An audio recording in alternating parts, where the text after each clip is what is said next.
Welcome to Vesper Shroud, the place where whispers become stories and stories become shadows. Tonight, we turn to Alaska, where endless nights and empty landscapes hide more than just snow. The North holds secrets. Disappearances, strange creatures, voices carried on the wind, and towns haunted by more than just the cold. These are true accounts, first-hand experiences, and legends that refuse to stay buried in the ice. If you're new here, subscribe and tap the bell, because once you step into the dark, it's best not to walk alone. Alaska's stories are waiting, and not all of them want to stay hidden. Let's begin before the night grows restless. Story 1, Kodiak Bear Demon, an ancient terror. My sister never came home from her jog through Sitka National Forest, and when they finally found her 3 days later, the coroner said something that made the local police close the case immediately. He said the wounds were wrong. He said no animal should have been able to make those marks. And he said, under his breath where he thought I couldn't to hear, that whatever had taken her wasn't to hunting for food. The question I am asking you to answer in the comments is this. If you heard your sister, this voice calling to you from deep in the forest, knowing she was dead, would you go to her? My name is Michael Cray, and I'm 47 years old.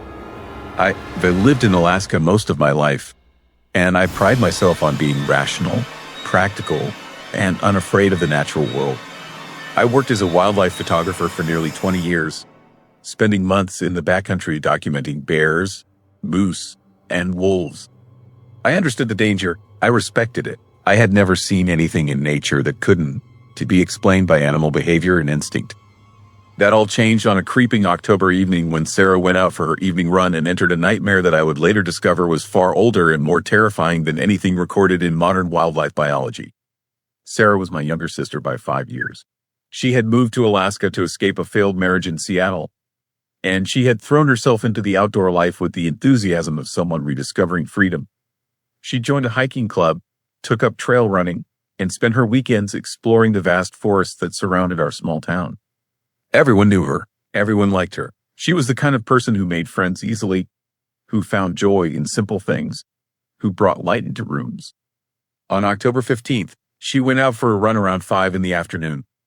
The sun was already sinking low in the sky, and the days were becoming noticeably shorter. I remember telling her to be careful, to bring her bear spray, to stay on the marked trails. She laughed at me in that way she had, dismissing my concerns as overprotective older brother nonsense.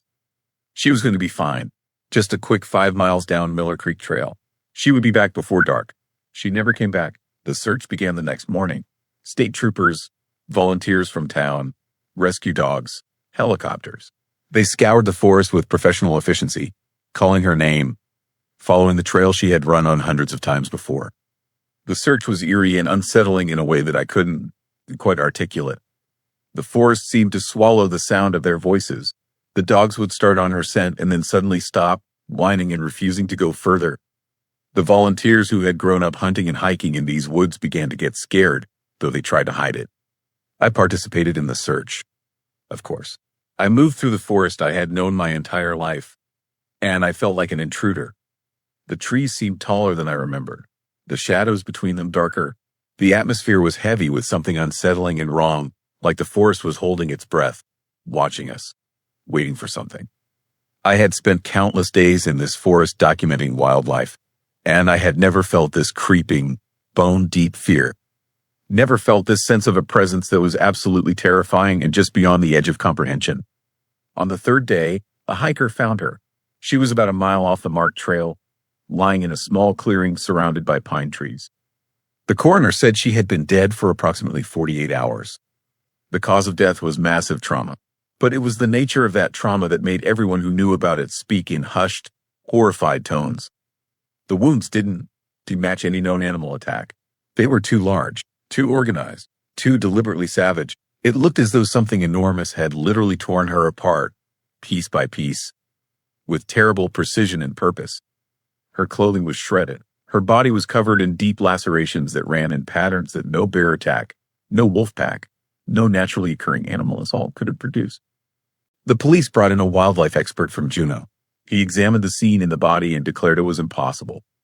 Whatever had killed Sarah was not acting on animal instinct. The violence was too calculated, too cruel. The expert used the word that everyone was afraid to say out loud. He said it seemed almost deliberate, almost like it had been done by something with intelligence, something with rage. But there was something else too, something that the official report would never capture, but that the people who had been at the scene could never forget. The tracks. They had found massive paw prints in the soft earth around the clearing. Kodiak bear prints, the largest bears on Earth, animals that could stand 11 feet tall and weigh over 1,000 pounds. But these prints were wrong. They were too deep, too precise, and they formed a pattern that suggested the bear had been standing still for long periods of time, standing over my sister's body, as though it had been studying her, as though it had been prolonging her suffering. The official explanation was that a rogue Kodiak bear had attacked Sarah, that for some reason unknown to science, it had acted with unusual violence and savagery. They talked about territorial behavior, about the possibility that the bear had been sick or injured or driven mad by hunger or pain. They brought in tranquilizer teams to search the forest, but no bear was ever found. No animal that matched the description was ever captured or killed. But I knew something was wrong with their explanation. I knew because of what happened next. 3 weeks after Sarah's funeral, I was sitting in my cabin, trying to process the loss, trying to make sense of the incomprehensible.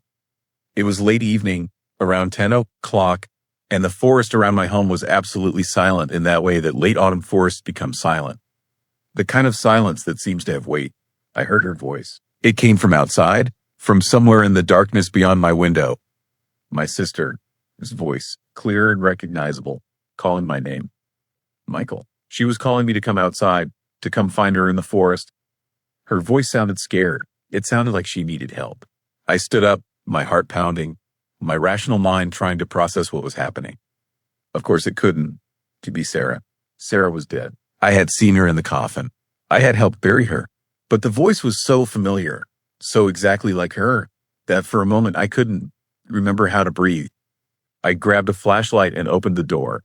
The night was cold and dark, and the forest pressed in from all sides. I called out to her, asking where she was, and from somewhere deep in the darkness, I heard her voice again. Closer now. She was in the forest. She needed me. She was lost. She was hurt. I took a step forward into the darkness. My flashlight cut through the black, illuminating trees and undergrowth, but nothing else. Nothing living. Nothing that would explain that voice. I called out again, and she answered, her voice now coming from a different direction, deeper in the forest. And that is when I heard something else, something underneath her voice, something that made the hair on my neck stand straight up. A sound like breathing, heavy, labored, massive breathing. And underneath that, almost like a purr, but wrong, utterly wrong, a sound that seemed to vibrate in my chest and make my teeth ache. I stopped. I stood absolutely still in the darkness, my flashlight trembling in my hand, and I understood something that made my blood turn to ice. Whatever was out there, whatever was calling to me in my sister, his voice, it wasn't my sister. It was something else, something that knew her voice, something that had studied how she sounded, how she spoke, and had learned to mimic her perfectly. Something that was trying to lure me into the forest deeper and deeper, just as it had lured Sarah. I backed into my cabin and locked the door. I sat in the darkness, listening, trembling, as the voice continued to call from outside. Sarah, its voice over and over, calling my name, begging me to come help her, to come find her in the forest. The breathing grew louder. The strange purring sound seemed to surround my home. I could see shadows moving past my windows, massive shadows, shapes that were far too large to be anything that should exist in the natural world. Eventually, around midnight, the sound stopped. The forest fell silent again, but I didn't sleep that night. I didn't sleep for many nights after that. I began to investigate. I spoke with the hunters and trappers in town, people who spent their lives in the forest and rarely spoke about their experiences with outsiders.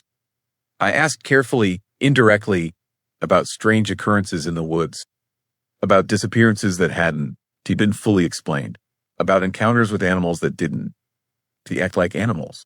And slowly, a pattern emerged, a creeping, terrifying pattern that suggested I wasn't the first person to experience this thing. There was old Eddie Paulson, a trapper who had gone into the forest 20 years ago and had come out 3 days later, completely changed. He would never go back to the forest after that. He lived out his final years in town, staying indoors, looking over his shoulder constantly. People said he had seen something that had broken something fundamental inside him.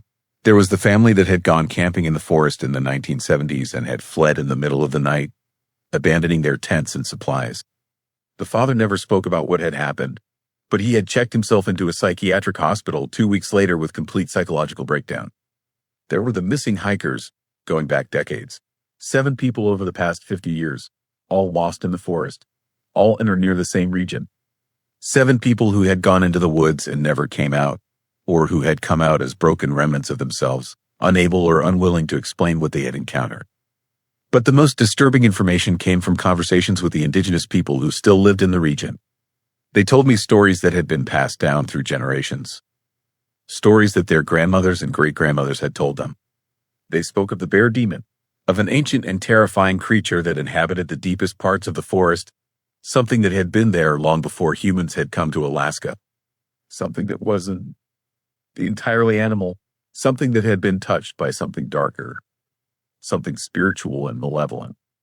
A creature that had the body of the largest Kodiak bear, but that possessed intelligence and cunning far beyond any natural animal. A creature that could mimic sounds, that could copy human voices, that could lure people into the forest using the voices of loved ones, voices of friends, voices of family members who had already been taken. The old story said that the creature had eyes that glowed like burning coals in the darkness, that when it breathed, steam rose from its nostrils even in the coldest weather, that it was driven by something that resembled rage, but which was actually something far more ancient and horrible. Hunger, not hunger for food, but hunger for something else. Hunger to cause suffering, hunger to prolong agony, hunger that had existed for hundreds of years, maybe thousands. The indigenous people said that sometimes, during the dark months of autumn and winter, the creature would become restless. It would wander closer to human settlements. It would begin to hunt. And when it did, people would disappear. But not all of them. Some would return, but transformed by what they had witnessed, broken in ways that psychology couldn't repair. I realized that I was living in the territory of something that shouldn't exist, something that defied every rational explanation I had built my understanding of the world around. My sister was dead because she had run alone into the forest where this thing lived, and I had almost been lured to the same fate by the sound of her voice. I tried to tell people. I went to the police with everything I had learned. They listened politely and said they would investigate, but I could see in their eyes that they already knew. They had heard these stories before. They had been told to keep quiet about them. They had learned that certain things in Alaska were best left alone, best not spoken about too loudly, best accepted as part of the mysterious darkness that surrounded their town. Winter came early that year. The temperatures dropped brutally, and the forest became a landscape of ice and shadow. I stopped going outside at night. I stayed in my cabin with all the doors locked and the windows covered. I moved away from Sitka the following spring, transferring my work to a different region, putting as much distance as possible between myself and the forest where my sister had died. But I still hear things sometimes, in dreams, in moments when I'm not quite awake. I hear her voice calling to me. I hear the heavy breathing of something massive and terrifying. And I know with absolute certainty that the bear demon is still out there, in the darkness of the Alaskan forest, still hunting, still luring people deeper into the woods using voices it has learned to mimic, still prolonging suffering in ways that human consciousness was never meant to understand. The creeping, unsettling truth is that the thing that killed my sister is still alive, still conscious, still aware, and it's learning. Every person who goes into that forest, every voice it hears, every experience it encounters, it is learning more about how to sound human, how to mimic us better, how to lure us deeper. And the most horrifying realization of all is understanding that nobody is stopping it. Nobody can stop it because nobody wants to admit that something like this could possibly exist in a world that is supposed to be rational and explainable and safe. So here is my question for you. If you heard the voice of someone you loved calling to you from the darkness, someone you knew was dead, would you be able to recognize the terrifying truth in time? Or would the hope that somehow, against all reason, they had survived be stronger than your fear? Tell me in the comments what you would do. I need to know I'm not the only one haunted by this question. Story 2, Crying Woman of Juneau, is Frozen Docks. I saw a woman in a dress made of ice and broken dreams, and she was looking for a ship that went down when my grandmother was still in diapers. She looked directly at me with eyes that held over a century of unsettling grief, and she asked me a question that I still can't answer. Have you seen the petrel? My husband was on the petrel. The question I need you to answer in the comments is this. If you encountered a ghost that seemed absolutely real, terrifying, and desperate, would you help her, or would you run? My name is Jack Morrison, and I'm 52 years old. I work as a harbor master here in Juneau, Alaska, a job I've held for the past 18 years. I know these docks like I know my own reflection. I know every piling, every mooring point, every corner where the salt water freezes in the brutal winter darkness. I'm not a superstitious man. I'm not someone who believes in ghost stories or urban legends. I am educated, practical, and I've spent my entire adult life in the rational world of maritime operations and safety protocols. But something happened to me on the docks this past January that shattered every rational explanation I had ever built my life upon. It started, like most horrifying things do, on an ordinary night. January in Juneau is absolute darkness. The sun barely crests the horizon anymore, and the nights stretch out for what feels like eternity. The temperature drops so low that the water begins to freeze around the edges of the dock, creating strange formations that creak and groan as they expand and contract. The cold is the kind of cold that doesn't just chill your body. It penetrates something deeper. It makes you question whether warmth exists anywhere in the universe. I was working late that evening, doing inventory and checking the moorings one last time before I headed home. It was around 9 o'clock, and the dock was completely abandoned. The fishing fleet had come in hours earlier. The tourist boats were secure in their winter storage. There was nothing and no one around but me and the creeping, eerie cold that seemed to get worse with each passing minute. That's when I heard the crying. It was subtle at first, so quiet that I almost convinced myself I was imagining it. A soft sobbing sound, carried on the wind, seemingly coming from somewhere out over the water. I paused and listened. The sound came again. A woman, this voice, weeping, utterly grief-stricken and disturbing to hear in the dead of night on an empty dock. I told myself it was nothing. The wind playing tricks. The water making strange sounds as it froze. The human brain is very good at creating explanations for things that don't make sense. I continued my work, but I couldn't stop thinking about that sound. I couldn't stop wondering where it had come from. Then I saw her. She was standing about 50 yards down the dock, near the end of the northern pier. At first, I thought she was one of the seasonal workers, maybe someone who had forgotten something and come back to retrieve it. But as I watched, I realized something was wrong with the way she was standing, the way she moved, the way the light from my flashlight seemed to pass through her without quite illuminating her the way it should. She was wearing a thin dress, not warm clothes, not winter wear, just a simple, pale dress that seemed to shimmer slightly in the darkness.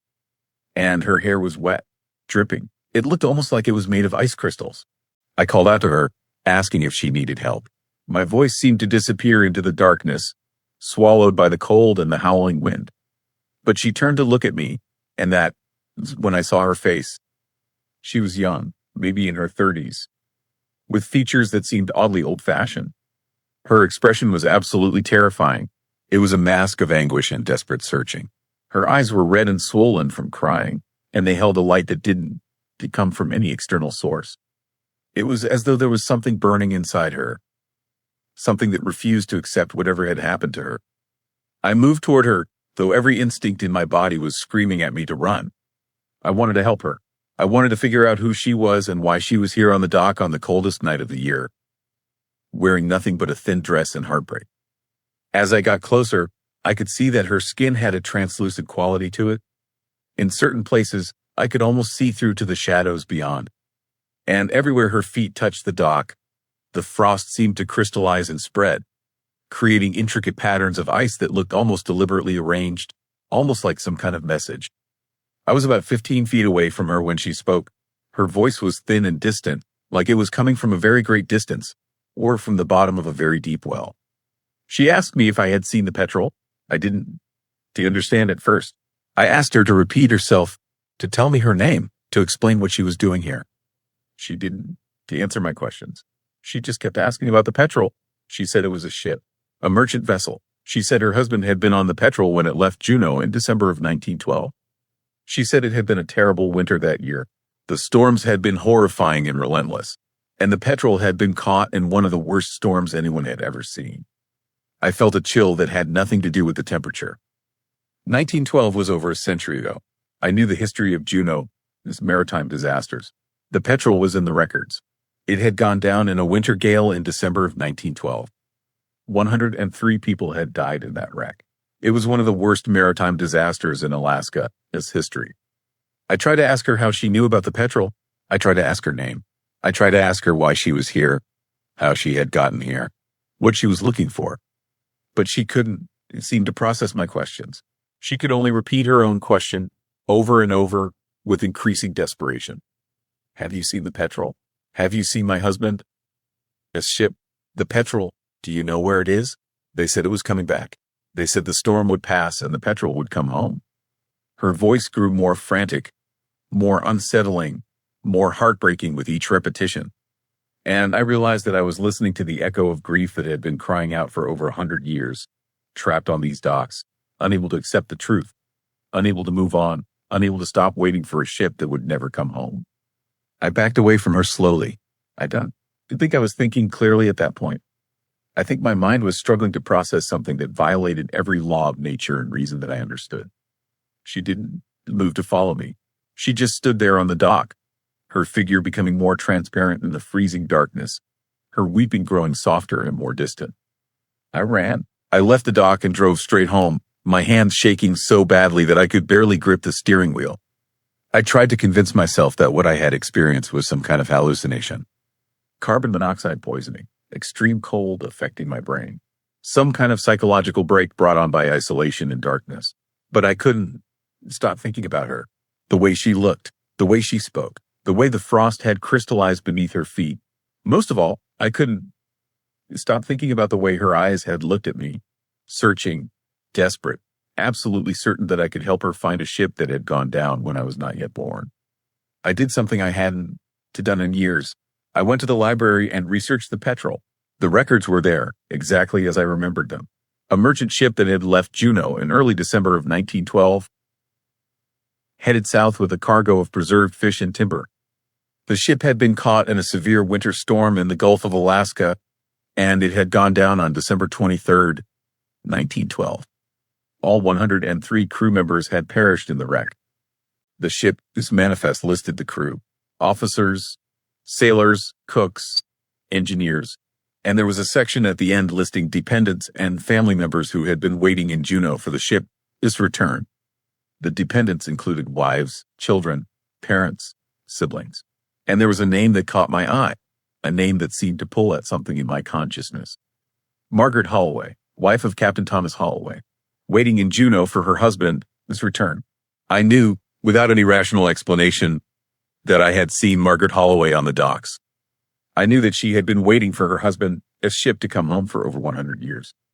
Against all common sense, I went back to the docks the following night. The temperature had dropped even further, creating an eerie landscape of ice and shadow. I told myself I wasn't looking for her.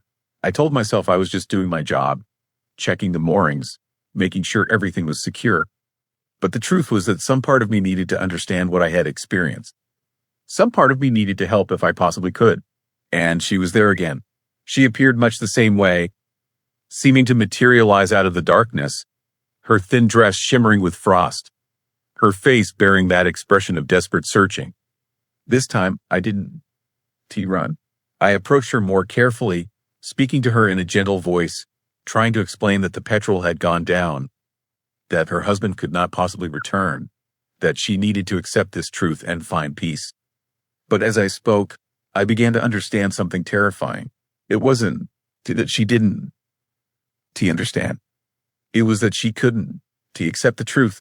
There was something holding her here, something that was binding her to this place, forcing her to relive this moment of terrible, unsettling waiting over and over again. It was as though she was trapped in a loop of grief that was so powerful, so utterly consuming, that it had literally torn a hole in the fabric of reality, allowing her anguish to leak through into our world. I asked her why she was still here. I asked her why she couldn't move on. And for the first time, her expression changed. For just a moment, I saw something in her eyes that wasn't just grief. I saw fear. I saw realization. I saw something that suggested she understood, on some level, that she was not alive, that she was not supposed to be here, that something terrible and wrong was keeping her trapped on these docks. She reached out toward me, her translucent hand becoming even more transparent as she moved. I could see through her fingers to the dock beyond, and she whispered something that I only barely heard over the howling wind. He never came home. He never came home. No one ever came home. We are all still waiting. We are all still here. And that is when I understood the true horror of what I was witnessing. I wasn't just seeing one ghost. I was seeing the manifestation of something much larger, much more terrifying. The Petrel had gone down with 103 people on it. Their families in Juneau had waited for them to come home. And that collective grief, that mass trauma, that overwhelming sense of loss and desperate hope had crystallized into something undeniable, something that couldn't be ignored or explained away. The docks weren't haunted by one woman. They were haunted by everyone who had ever stood on these planks and waited for a ship that would never return. The ghost of Margaret Holloway was just the most accessible manifestation of something far deeper and more disturbing. I began to investigate further. I spoke with the oldest residents of Juneau, the people whose families had lived here for generations, and they all knew about the woman in the thin dress. They had all heard the stories passed down from grandparents to parents to children. On the coldest nights of winter, you could see her on the docks. Sometimes she appeared to be alone. Sometimes there were other figures with her, shadowy forms that seemed to shimmer and fade. Sometimes she approached people and asked about the Petrel. Sometimes she simply stood at the end of the dock and wept. The locals had learned not to engage with her. They had learned to avoid the docks on winter nights. They had learned that some things in Juneau were better left alone, better not investigated, better simply accepted as part of the mysterious and terrifying landscape of this place. But I couldn't leave it alone. Something about her had gotten into my head, into my heart, into the part of me that couldn't to accept that such overwhelming, concentrated grief could simply exist without resolution or release. I found an old newspaper from 1913, just a few months after the Petrel had gone down. There was a small article about the families of the crew. It mentioned that several of the wives had taken their own lives, unable to accept that their husbands weren't coming home, unable to bear the cold and darkness of an Alaskan winter without the men they loved. They had walked into the freezing water at the edge of the docks. One of those women was named Margaret Holloway. I felt something break inside me when I read that. She hadn't been waiting for her husband at all. Not really. She had been trapped in a moment of unbearable agony, repeating the same desperate question over and over for more than 100 years. She had been asking if anyone had seen the Petrel because, on some fundamental level, she couldn't accept that she had done what she had done, that she had chosen to step into that freezing water rather than face another winter without him. I haven't been back to the docks since that discovery. I transferred my work to the daytime operations coordinator, making excuses about my health, about needing to cut back my hours. The truth is that I can go back there. I can face her. I can face the knowledge that I know what happened to her, that I know what she is doing there, and that I'm completely powerless to help her or release her from the terrible cycle she is trapped in. Sometimes, on the coldest nights, I hear her voice. It comes to me across the distance, carried on the wind that blows down from the glaciers and across the freezing water of the harbor. It sounds like she is asking again about the Petrel, asking again if anyone has seen her husband's ship. And I understand now that the most horrifying aspect of this experience I said, that ghosts exist. It is that grief can be so powerful, so absolutely overwhelming, that it can literally tear holes in reality. It can trap consciousness in a loop of anguish that persists for over a century. It can bind a soul to a place and time where it is doomed to repeat the same desperate question forever. The crying woman of Juneau, this frozen docks, is waiting. She has been waiting for 113 years. And somewhere deep in my consciousness, I know that she will keep waiting long after I'm gone, long after every person alive today is dead. She will be there on the coldest nights, in her thin dress, her skin translucent with the chill of a grave that has never quite accepted her, asking her question to anyone foolish enough to venture to the end of the dock. The question I have for you is this: if you could communicate with someone trapped in such terrible, undeniable grief, someone who has been suffering for over a century, what would you say to them? How would you possibly help them find peace? Tell me in the comments. because I spent every night thinking about her question, and I have no idea how to answer it. Story 3. Last shift at Independence Mine. What is the most terrifying sound they ever heard in complete darkness? For me, it is the rhythmic clang of metal on stone, echoing through tunnels where no living person should be working. That sound still haunts my dreams.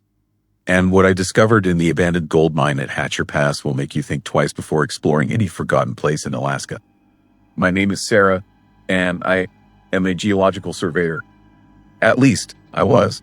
After what happened last March in the Independence Mine, I can't bring myself to go underground anymore. The darkness feels different now, alive with something that shouldn't exist, something that has been waiting in those frozen depths for nearly a century. But I need to tell someone what really happened up there in those mountains, because the official reports are lies, and the truth is far more disturbing than anyone wants to admit. The Independence Mine sits high in Hatcher Pass, about an hour north of Anchorage. It shut down in the 1940s after the war, left to rot in the brutal Alaska weather. Most of the surface buildings are tourist attractions now, safe little museum pieces where families take photos and learn about gold rush history. But the deeper tunnels, the ones that snake miles into the mountain, those have been sealed since 1948. Officially, it's because of structural instability and safety concerns. The real reason is something the Park Service doesn't want anyone to know. I was hired by a mining company doing preliminary surveys for potential reopening. The price of gold had skyrocketed, and suddenly those old tunnels looked profitable again. My job was simple: get inside, map the tunnel integrity, collect rock samples, and get out. 3 days maximum. I'd done dozens of similar jobs in abandoned mines across the West. This should have been routine, just another creepy hole in the ground with some interesting geology. Instead, it became my worst nightmare, a descent into horror that still makes me wake up screaming.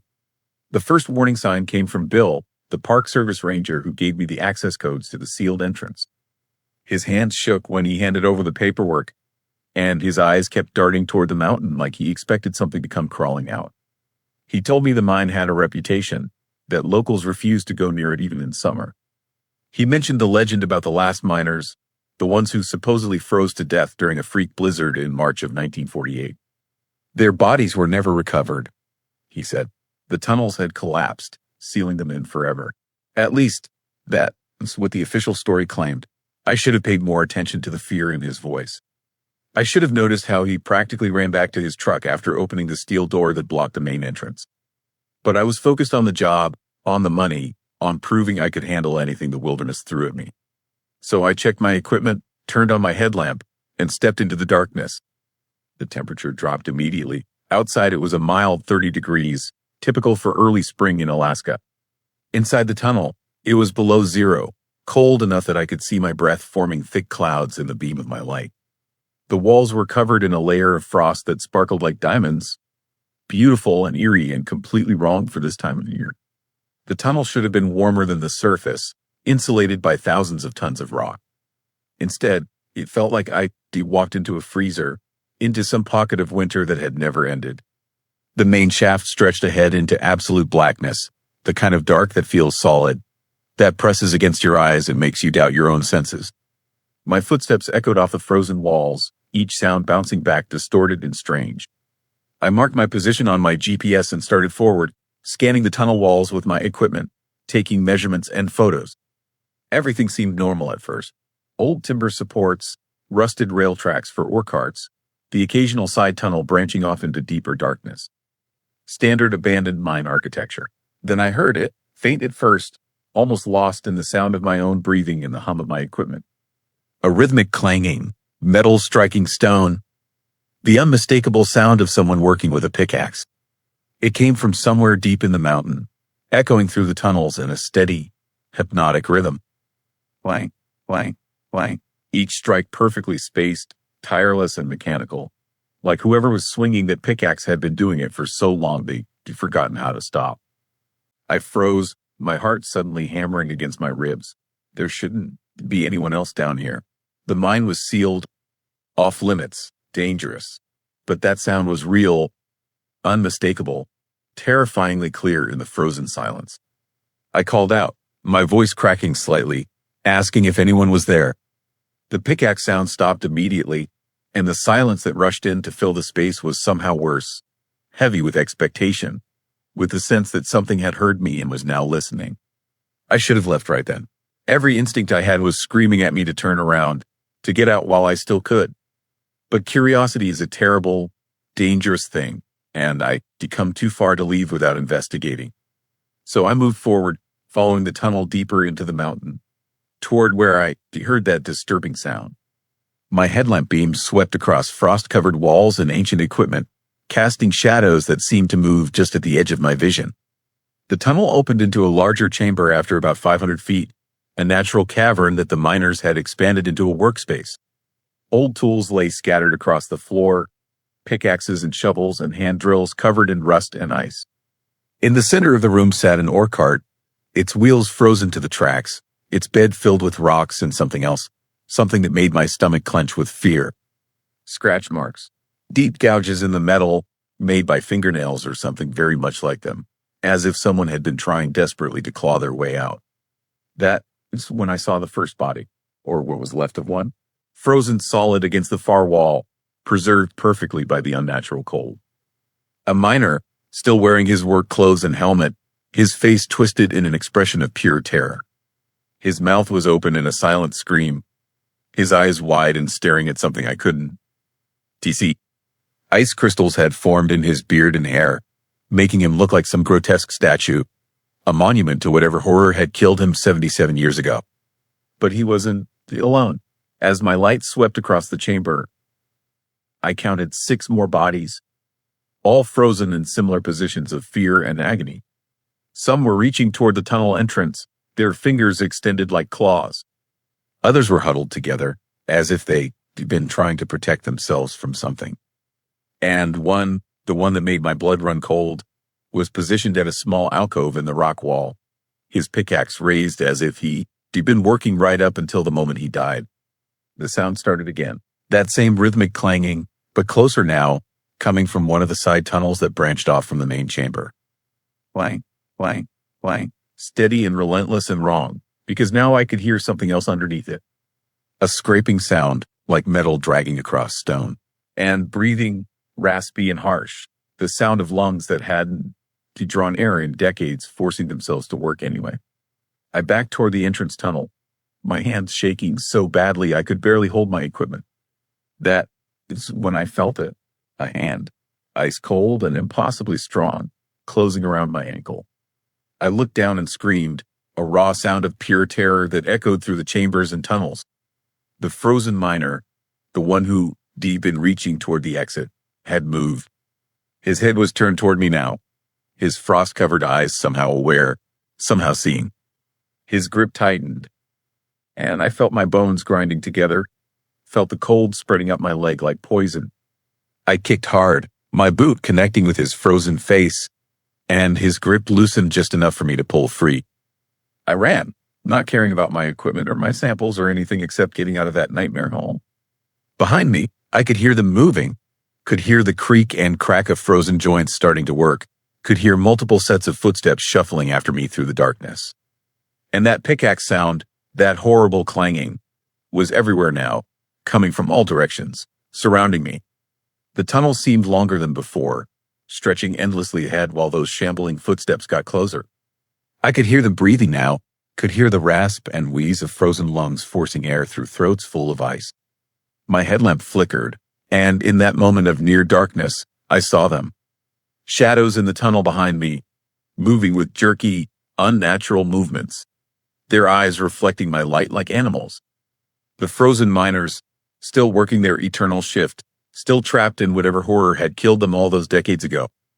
I burst through the sealed entrance and into the daylight, my lungs burning, my leg throbbing where that impossible hand had grabbed me. I didn't stop running until I reached my truck, and I didn't look back until I'd driven 5 miles down the mountain road. When I finally did glance in my rearview mirror, I saw something that will haunt me forever. A figure standing at the entrance to the mine, tall and thin and impossibly still, watching me leave. Just watching, waiting. The mining company pulled the plug on the project after I submitted my report. They classified it immediately, buried it under legal paperwork and non-disclosure agreements. But I've done my research since then, digging through old newspaper archives and historical records. The official story about the mine closing is a lie. In March of 1948, 7 miners went into that mountain for the night shift. When they didn't come out by morning, a rescue team went in after them. They found the miners frozen solid, their bodies positioned exactly as I'd seen them, with that same expression of absolute terror on their faces. But here is the truly disturbing part. The rescue team reported that the miners' bodies were still warm when they found them, still clutching their tools, still positioned as if they'd been working right up until that moment. The temperature in the tunnels was measured at 40 below zero, cold enough to freeze a man solid in minutes. But there was no explanation for how they defrozen so fast, or why their faces showed such fear, or why every single one of them had been trying to run from something deeper in the mine. The tunnels were sealed the next day. No investigation, no recovery of the bodies, just concrete and steel and an official story about a tragic mining accident. And for 77 years, those men have been down there in the darkness, trapped in whatever frozen hell claimed them, still working their picks against the stone, still shuffling through the tunnels, still waiting for someone to join them in their eternal shift. I still have nightmares about that hand closing around my ankle, about the cold that spread through my leg like death itself was claiming me. And sometimes, on quiet nights when the wind is just right, I swear I can hear it. That rhythmic clanging, faint and distant but unmistakable, echoing across the mountains from Hatcher Pass. The sound of pickaxes striking stone, of frozen miners still working in the darkness, still trapped in that terrifying moment between life and death. The bruises on my ankle took 3 weeks to fade, but they left permanent marks. 5 finger-shaped scars where that impossible hand had gripped me. My doctor couldn't explain them. He said they looked like frostbite, but that was impossible given the circumstances. I know better. Those scars are a reminder, a warning that some places should stay sealed, some darkness should never be explored, and some horrors are real enough to reach out and grab you. So here, it's my question for you, and I need you to really think about this before you answer.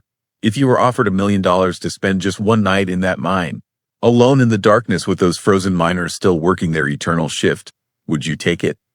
Write your answer in the comments, because I need to know if anyone else would be brave enough or foolish enough to face what is waiting in that horrifying darkness.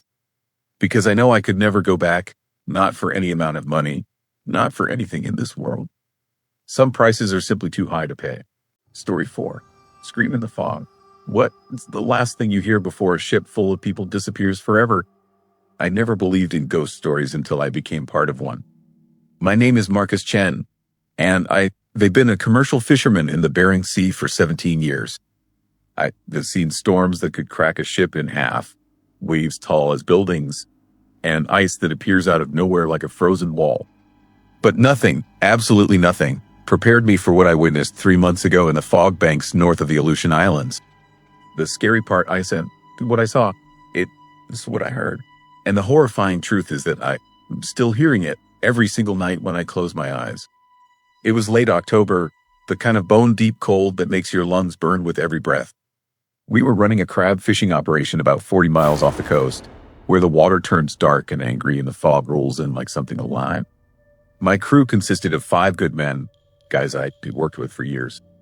We trusted each other with our lives because out there, in that darkness, trust is the only thing keeping you alive.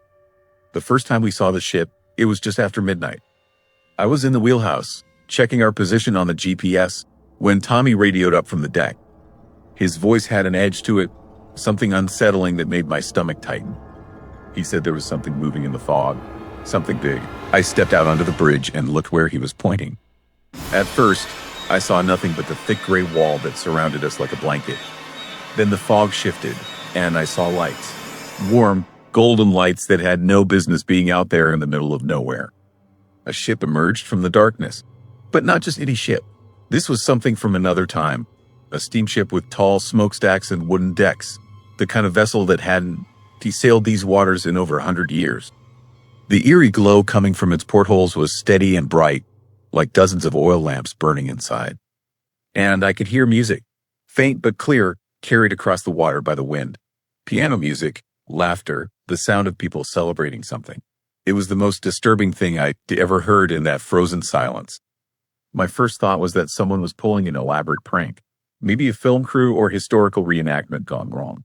But the longer I stared at that ship, the more my skin crawled with a creeping dread I couldn't, he explained. Everything about it felt wrong. The way it moved through the water without making waves. The way the fog seemed to cling to it like something hungry. The way my radio started spitting static the moment it appeared. I tried calling the Coast Guard. Dead air. I tried switching channels, adjusting frequencies. Nothing but that awful static, like 1,000 voices whispering all at once beneath the white noise. The phantom ship glided closer, maybe 200 yards off our starboard side. Close enough that I could make out details. The paint was pristine, like the vessel had just left port yesterday. Flags I didn't recognize hung from the masts, and through the lit portholes, I saw shadows moving. People dancing, drinking, celebrating. The chilling part was how normal it all looked, like I was watching a party from the Gold Rush era happening right now, right here, in the middle of the deadly Bering Sea. Tommy came up to the wheelhouse, his face pale. He asked if I was seeing what he was seeing. I told him yes. Neither of us could look away. The other crew members gathered on deck, all of us frozen in place, watching this impossible thing drift past us like a nightmare made solid. That is when the music stopped.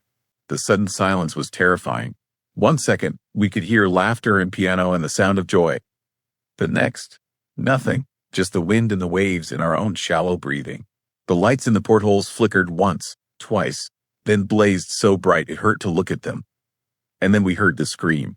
It wasn't to one person. It was dozens, maybe hundreds, all screaming at once. A chorus of pure terror and agony that cut through the fog and the darkness and the cold like a knife. It lasted maybe 5 seconds, but those 5 seconds are burned into my brain forever. I've never heard fear like that. Raw and desperate and final. The lights went out. Every single one, all at once. The ship vanished back into the fog like it had never been there at all. My radio crackled back to life. The GPS started working again. Everything returned to normal, except for the fact that my hands were shaking so badly I could barely hold the wheel. And my crew looked like they aged 10 years in 10 minutes. We didn't talk about it. Not that night. We finished our run in silence, each of us dealing with what we witnessed in our own way. But when we got back to port in Dutch Harbor, I started asking questions. I needed to know if anyone else had seen what we saw. The old-timers knew, the guys who had been fishing these waters for 30, 40 years. They called it the Gold Rush Ghost, a steamship that supposedly went down in 1898 with over 200 passengers, all of them heading to Alaska to strike it rich in the gold fields. The ship hit ice in a fog bank and sank in minutes. No survivors. No wreckage ever found. According to the legend, the ship appears in the fog on certain nights, still carrying its doomed passengers toward a destination they'll never reach. And anyone who sees it, anyone who gets too close, hears the final moments before the ship went down. The collective scream of 200 people realizing they were about to die. I wanted to dismiss it as superstition. Fishermen love their stories, their warnings, their ways of explaining the unexplainable. But then other crews started reporting the same thing. A phantom steamship in the fog, radios dying, and that horrible, unforgettable scream. 3 weeks after my encounter, a fishing vessel called the Northern Star radioed in a distress call. They'd seen the ghost ship. It had passed within 50 yards of them, close enough to read the name painted on the hull. The captain said his entire electrical system failed. His radio, his GPS, his fish finder, everything went dead. And then they heard the scream. The Northern Star made it back to port, but 2 of the crew members quit immediately. They refused to go back out on the water. One of them told me the scream wasn't just sound. It was feeling, like the terror of those dying passengers reached across time and space and touched something deep inside his chest, something primal that understood exactly what it meant to drown in freezing darkness. I should have stopped fishing. I should have found a new line of work, something on land where the only danger is traffic and bad coffee. But the sea is in my blood. It's all I know. So I went back out. 2 weeks ago, I saw it again. This time, I was alone in the wheelhouse. My crew was below deck, sleeping or playing cards. The fog was thick, the kind that makes you feel like you refloating in nothing. And then the lights appeared. The ghost ship emerged from the darkness like it had been waiting for me. It was closer this time, maybe 100 yards away. close enough that I could see figures moving on the deck. Men in old-fashioned coats and hats, women in long dresses, all of them frozen in mid-celebration, like statues that occasionally moved in jerky, unnatural motions. My radio died instantly. The lights in the wheelhouse flickered, and I felt something that I can only describe as presence. Like whatever controlled that ship was aware of me, was looking directly at me through the fog and the distance. The music started again, but this time, it was different, slower, sadder, like a funeral march played on an out-of-tune piano. The figures on the deck stopped moving. They all turned toward my ship, toward me, their faces pale blurs in the eerie light. And then I heard my name, not in the radio static or the wind. Inside my head, a voice that sounded like 100 voices speaking as one, calling out to me in the darkness. Marcus Chen, come closer. Join us. We've been waiting. I grabbed the wheel and turned hard to port, gunning the engine as far as it would go. My ship lurched forward, cutting through the water, racing away from that nightmarish vision. Behind me, I heard the scream begin again, but this time, it didn't stop after 5 seconds. It went on and on, following me through the fog, a wail of endless suffering that seemed to chase my ship like something hungry. My crew burst into the wheelhouse, asking what was happening, why I was running. I couldn't answer. I could barely breathe. All I could do was steer and pray that we could outrun whatever was behind us. When we finally broke through the fog bank into clear air, I looked back. The ghost ship was gone, but the screaming continued for another full minute, echoing across the empty water like the cry of something that would never find peace. I reported everything to the Coast Guard. They listened politely, took notes, and told me they'd look into it. But I could see the doubt in their eyes. I was just another fisherman with a ghost story, another sailor who spent too much time alone in the darkness. Except I'm not the only one. The sightings are increasing. More crews are seeing the phantom steamship, hearing the music and the laughter and that final, terrible scream. And some of them aren't coming back. Last week, a boat called the Arctic Dawn went missing. Their last radio transmission was garbled and filled with static, but the Coast Guard managed to make out a few words. Lights in the fog, screaming, can to turn away, it is calling us. They found the Arctic Dawn 3 days later, drifting empty. The crew was gone, no signs of struggle, no evidence of what happened. Just an abandoned ship floating in the same area where the Gold Rush ghost is most often seen. I am done fishing. I am getting out while I still can. But the terrifying truth is, I don't think it matters. Because every night, when the fog rolls in and I'm alone in the darkness, I hear that music playing somewhere in the distance. And I hear my name being called by voices that shouldn't exist. The ghost ship is looking for passengers. It's been looking for over a century, trying to fill its decks with new souls to replace the ones that were lost. And I am afraid that I've been marked that getting too close was an invitation I can to refuse. So here is my question for you. If something from the past is calling your name from the darkness, offering you a place among the dead, should you answer? Or will running just delay the inevitable? Write your answer in the comments, because I am running out of places to hide. Story 5. Ghost Musher. A cursed Iditarod confession. I lost everything the night I heard the phantom dog team barking outside that checkpoint. My career, my sanity, my faith in what I thought was real. But I'm telling you this now because someone needs to know the truth about Raven, this rest. Someone needs to understand why the most experienced mushers in Alaska skip that checkpoint entirely, why they take longer routes through the frozen darkness rather than stop there, why nobody, and I mean nobody, camps at Raven this rest after sunset. My name is Michael Garrett. I've been a professional dog sled racer for 18 years. I've run the Iditarod Trail 4 times. I've finished in the top 50. I've pushed through blizzards, survived frostbite, faced the terrifying cold that can kill you in minutes if you're not careful. I am not the type of person who believes in ghosts. I am not superstitious. I don't read horror fiction or watch scary movies. I am a practical man who lives in a practical world. But the thing I experienced at Raven, this rest wasn't too practical. It wasn't explainable. And it was absolutely horrifyingly real. The Iditarod is not a game. Let me be clear about that from the beginning. It is 1,000 miles of pure danger. You remushing a team of sled dogs from Anchorage to Nome across some of the most remote and unsettling terrain on Earth. You re-racing through darkness for weeks. You re-navigating frozen rivers that could crack beneath you at any moment. You re-pushing through conditions so cold and eerie that experienced racers have died out there, their bodies found days later, perfectly preserved in the ice. The race is a test of your body, your mind, and your will to survive. It's beautiful and terrifying in equal measure.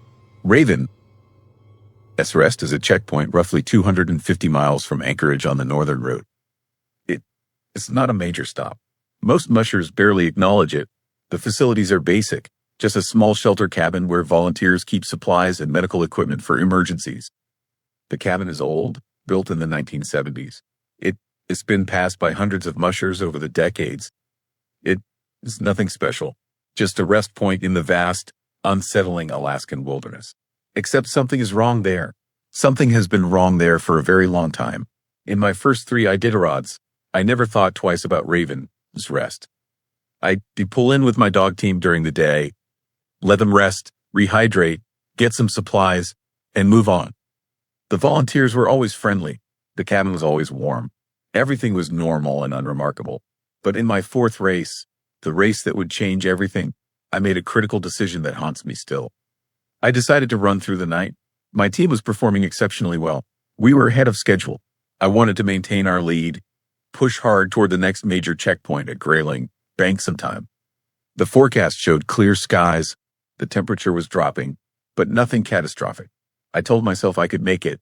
I'd done night runs plenty of times. My dogs were strong. We could handle it. I was so incredibly, terrifyingly wrong. I reached Raven's Rest at 10 in the evening. The darkness was absolute. The stars were out, but out here in the Alaskan wilderness, so far from any city lights, the darkness feels alive. It feels conscious. It feels like it is pressing down on you, trying to smother you, trying to steal your sanity. I knew the shelter cabin was there, but I decided I could keep going. I did rest for just 30 minutes, let the dogs drink some water from the checkpoint cache, and push on toward Grayling. That 30-minute rest changed my life forever. I was checking my dogs' paws for ice crystals, making sure none of them were developing frostbite when I heard it. A sound that made my entire body go rigid with a fear I couldn't explain or control. A barking coming from somewhere out in the unsettling darkness beyond the checkpoint. At first, I thought it was another musher approaching behind me. But the barking was wrong. It was too coordinated, too synchronized, like a chorus of dogs responding to something I couldn't hear.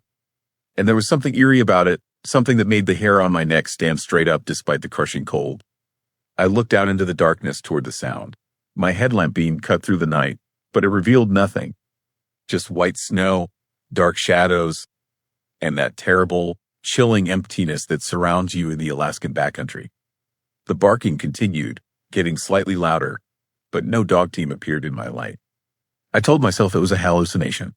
The exhaustion from the race, the altitude, the stress of competition, all of it can mess with your mind. Experienced racers talk about the strange thoughts that come at night, the eerie visions that your brain conjures when you re-pushing your body past normal limits. I was experiencing altitude-induced paranoia. That was all. Nothing more, but I couldn't shake the terrifying feeling that something was very wrong. I finished my 30-minute break quickly, gave my dogs the command to move, and we pushed on into the darkness. Behind us, the barking seemed to follow for a while, then gradually faded. I told myself the sound was just wind in the trees, just my exhausted mind playing tricks, just the unsettling psychology of running alone through the most isolated terrain in North America. I was lying to myself. About 40 minutes past Raven's Rest, my team suddenly went crazy. They started barking and growling, pulling hard to the left, trying to turn the sled away from the trail. My lead dog, a beautiful animal named Storm, was absolutely frantic, whining and lunging against the harness. This wasn't the normal behavior. Storm was calm and disciplined. Something had genuinely terrified him. I tried to get the team back on course, but they wouldn't respond to my commands. They were locked in on something, staring into the darkness off to the side of the trail with absolute terror in their eyes. I kept thinking about that eerie barking I heard earlier. I kept trying to convince myself it was nothing. Then I saw the shadow. It moved across the snow about 200 yards to my left, running parallel to my trail. A shadow shaped like a musher and sled, moving impossibly fast through the deep snow. Moving like no human sled team could ever move. The shadow was gliding across the landscape, silent and eerie, with what looked like a dog team stretched out in harness in front of it. My heart stopped. I actually felt it stop for a moment before resuming its frantic beating in my chest. The shadow was running against the wind. That's what struck me most violently about it. The snow was blowing in one direction. The wind was obviously pushing from the northeast. But this shadow was moving like the wind wasn't even there, like it was pulling its dogs through the night at a speed that defied the brutal conditions. I forced my team onward, not wanting to look, not wanting to acknowledge what I was seeing. My dogs continued their frantic barking and pulling, desperate to turn away from the trail, desperate to escape whatever was out there in the darkness. But I pushed them forward. I had to keep going. I had to get away from Raven's Rest, away from that checkpoint, away from whatever horror lurked there. About a mile further down the trail, the shadow disappeared. The eerie, chilling presence that had been following me simply vanished into the darkness. My dogs finally began to calm down, their frantic energy gradually shifting back to focus on the race. I pressed on through the night, telling myself that what I witnessed was impossible, that it couldn't have been real, that exhaustion and the darkness had conspired to create a nightmare I somehow experienced while awake. But I couldn't sleep that night. Even when I finally pulled into Grayling Checkpoint in the early morning hours, I couldn't rest. I sat in the warm shelter cabin, drinking coffee, trying to rationalize what I'd seen, trying to convince myself that the shadow was a trick of light and darkness, that my exhausted mind had constructed it from nothing. A volunteer at the checkpoint, an older woman named Ruth, noticed how rattled I was. She asked if I was okay. I almost didn't tell her, but something about her expression, a kind of knowing sadness, made me confess what I experienced at Raven's Rest. Ruth's face went pale. She set down her coffee cup carefully and looked at me for a long moment before speaking. She told me that I wasn't the first racer to report what I'd seen. In fact, she said, several mushers had reported similar experiences at that checkpoint over the years. Barking from phantom dog teams, shadows moving through the darkness with impossible speed, a presence that followed mushers away from the checkpoint, terrifying both the racers and their dogs. The rumors, Ruth explained, traced back decades to a musher named Thomas Crane. Thomas Crane had been running the Iditarod in 1982. He was young, ambitious, and, according to accounts, obsessed with winning. He was competitive in a way that bordered on dangerous. He pushed his dogs harder than most other mushers. He took risks that experienced racers knew better than to take, and by the time he reached Raven's Rest, he was ahead of the pack, running a clean race, heading toward what might have been his first major victory. But Thomas never finished the Iditarod. His body was found 3 days after the race ended, discovered in the snow about 30 miles past Raven's Rest. The mystery of what happened was never completely solved. Officially, the authorities concluded that Thomas had made a navigational error in the darkness, had driven his sled off a hidden cliff, and had died in the crash along with his dog team. It was ruled an accident, a tragic miscalculation in brutal terrain, but the volunteers at Raven's Rest checkpoint had a different story. They said that Thomas had become obsessed with winning, so obsessed that he refused to stop and rest properly during the race. He pushed his dogs to the brink of collapse, trying to maintain his lead. And on the night he died, the volunteers at Raven's Rest had begged him to rest longer, to let his exhausted team recover. But Thomas had refused. He was determined to reach Nome no matter the cost. He was obsessed with crossing that finish line. The volunteers said Thomas had seemed haunted that night, driven by a force that went beyond normal competitive ambition. They said his eyes had looked wrong, like something else was driving him forward. And when he left the checkpoint, driving his team into the darkness, they said it felt like he was running away from something rather than toward something. 3 days later, he was dead. Ruth told me that ever since Thomas died, strange things had happened at Raven's Rest. Experienced mushers reported hearing phantom dog teams at night. A few claimed to have seen a shadow sled racing through the darkness, always around the same time of night, always moving with impossible speed. The phenomenon had become something of an urban legend in the Iditarod community, but the older mushers knew it was more than legend. They knew it was real. They also knew that Thomas Crane His body was never fully accounted for. According to Ruth, when the authorities found him in the snow, parts of the scene didn't make sense. His sled was too far from where his body was discovered. The tracks around the scene were confusing, indicating strange movement patterns that suggested something other than a simple crash.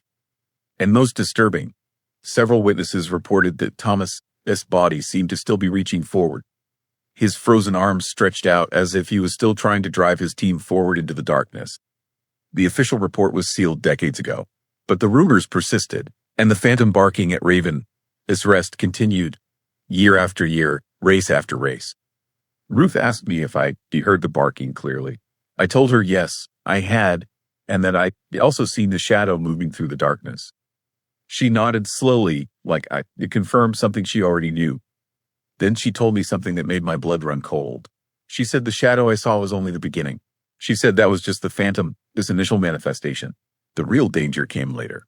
She explained that mushers who saw the shadow and didn't stop to understand its significance, who kept pushing forward trying to escape it, sometimes experienced something far more terrifying.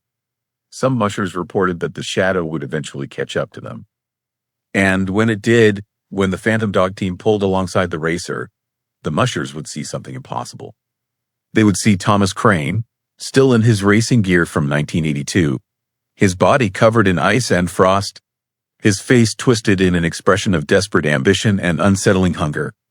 And the mushers who saw him clearly, who looked directly at Thomas, his frozen face, reported that their dogs would panic completely.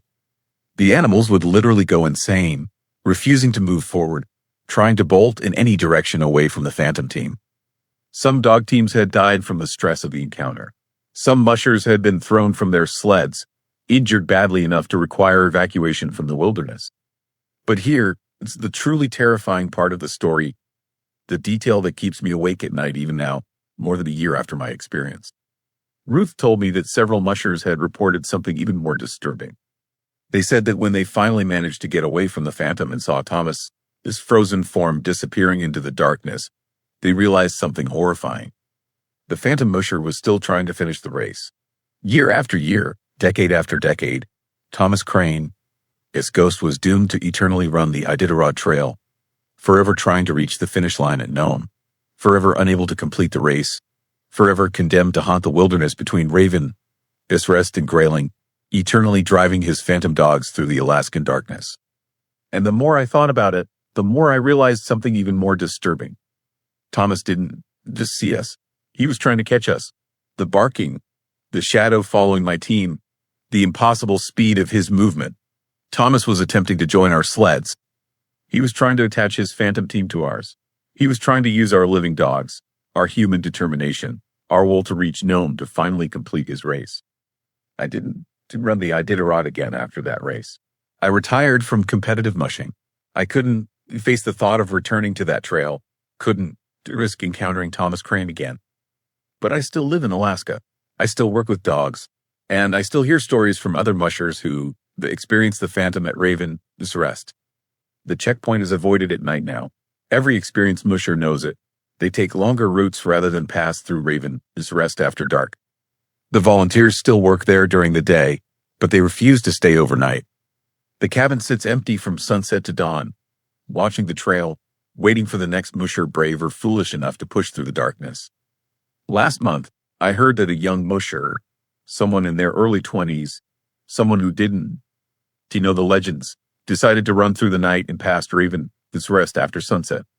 The checkpoint volunteers had warned them. They begged the young racer to stay until morning. But the musher wanted to maintain their competitive position. They wanted to keep pushing. The musher reached Grayling checkpoint the next morning, but their dog team was decimated. Half the animals were sick, panicked, and traumatized. The musher was incoherent, speaking about a frozen man and a phantom sled that wouldn't leave them alone. The race officials pulled them from competition and flew them to Anchorage for medical evaluation. The musher eventually recovered physically, but they haven't spoken about what happened. They won to talk about what they saw in the darkness. I think they saw Thomas Crane. I think they looked directly at his frozen, desperate face. And I think some part of the phantom, his hunger, some fragment of his obsessive drive to complete the race, transferred to them.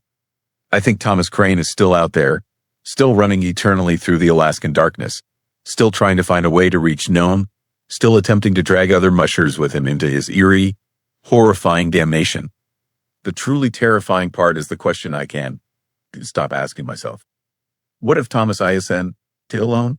What if there are other phantom mushers out there, other racers who died on the Iditarod Trail decades ago, all of them trapped in an eternal race, all of them doomed to run forever, all of them desperate to find a living musher who can help them finally reach that finish line?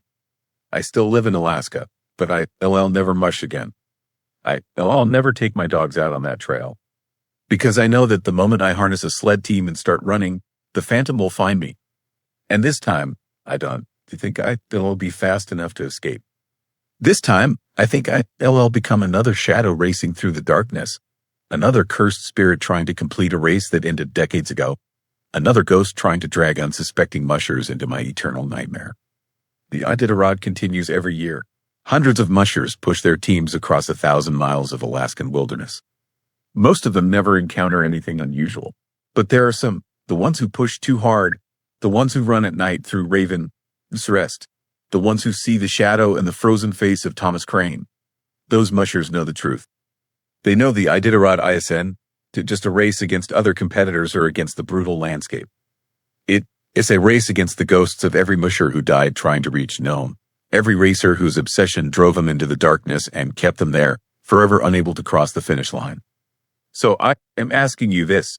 If you were offered the chance to run the Iditarod, knowing that you might encounter the phantom musher and his cursed dog team somewhere in the Alaskan darkness, knowing that Thomas Crane, this ghost, was eternally hungry for the living and desperate to complete his race, knowing that one wrong decision could trap you in an unsettling nightmare that never ends, would you still do it? Would you risk becoming another shadow running forever through the frozen night? Leave your answer in the comments below. Tell me you heard this story. Tell me you understand the terror that waits at Vesper Shroud. Tell me I am not the only one who knows the ghost musher is still out there, still running, still hungry, still trying to finish. Story 6. Possessed dolls of the St. Michael Orphanage. The doll on my doorstep had its head turned completely backward, and it was facing toward the ruins of a building that burned down 68 years before I was even born. I found it on a Tuesday morning in November, sitting in the snow, its ceramic face cracked down the middle, and I knew immediately that my life had entered into something dark and terrifying that I wouldn't be able to escape. The question I am asking you to answer in the comments is this. If something impossible started appearing on your doorstep, something that seemed to be watching the place where a tragedy occurred, would you destroy it or would you investigate why it was sent to you? My name is Sarah Chen, and I am 43 years old.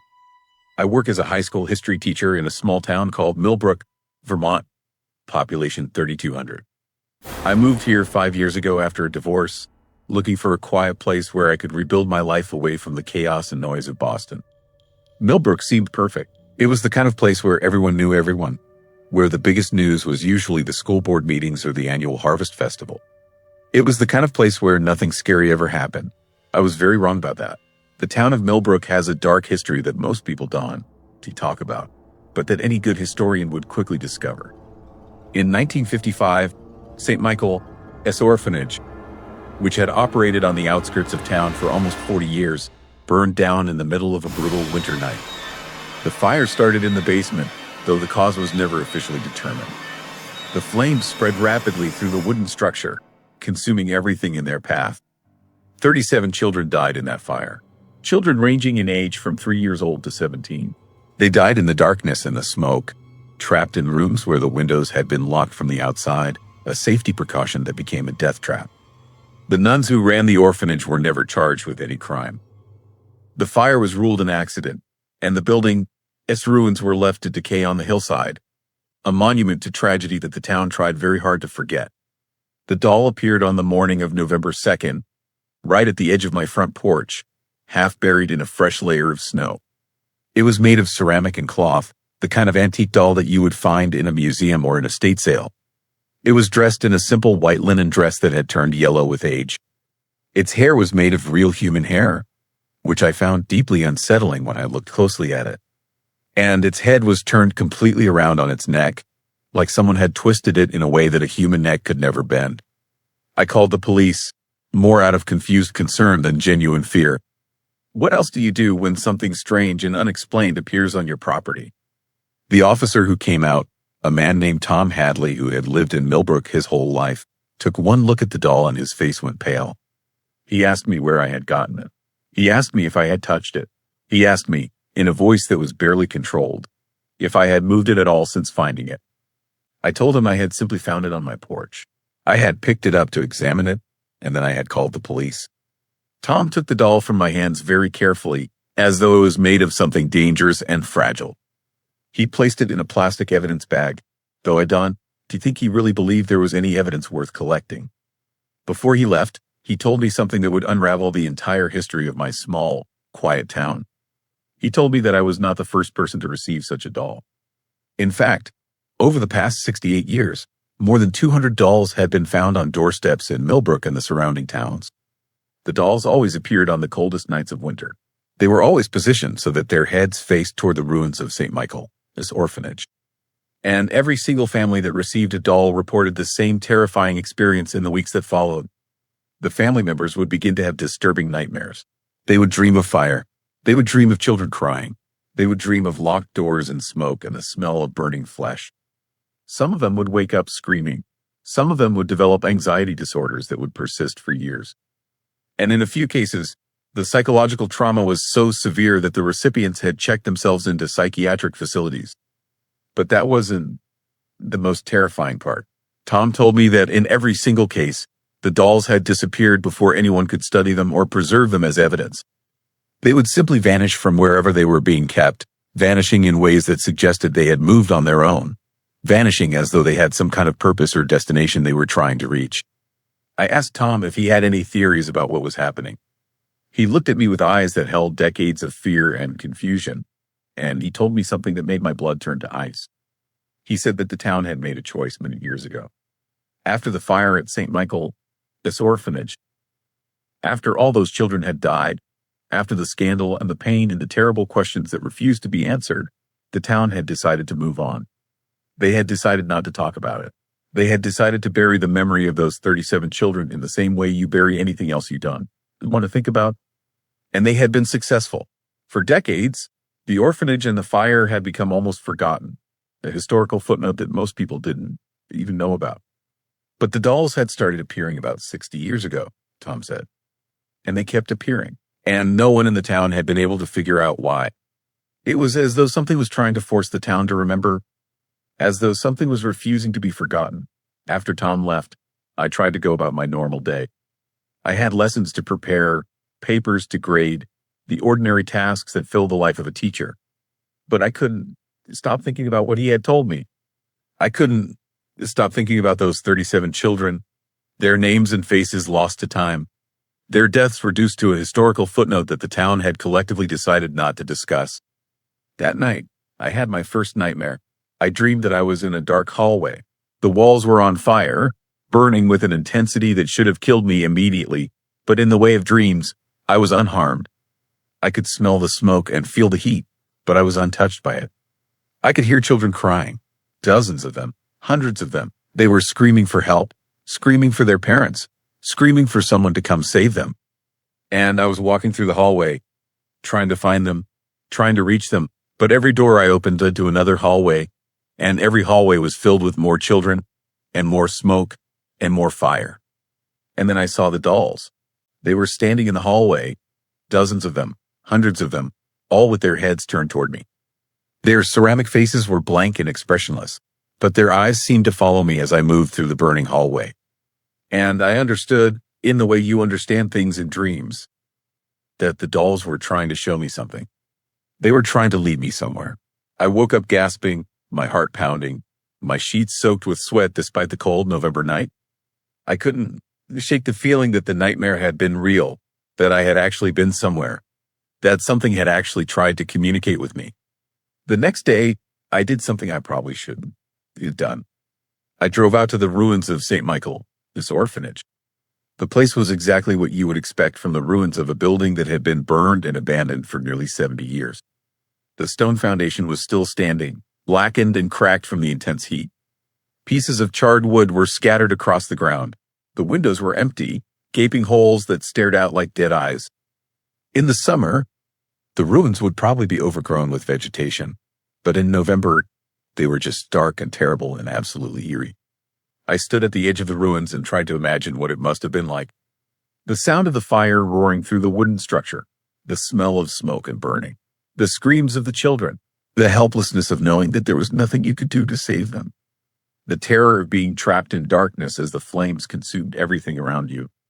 And I understood why the town wanted to forget, because remembering was unbearable.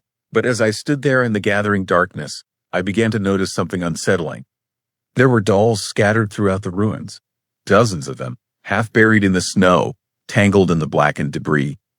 Their heads all turned in the same direction, all facing toward the center of the ruins, all staring at the spot where the fire must have started, all bearing witness to the tragedy that had occurred there. I realized that the dolls weren't leaving the orphanage grounds. They were returning to them. The dolls that appeared on doorsteps throughout the town weren't trying to escape from the ruins. They were trying to bring attention back to the ruins. They were trying to force the town to remember what had happened there.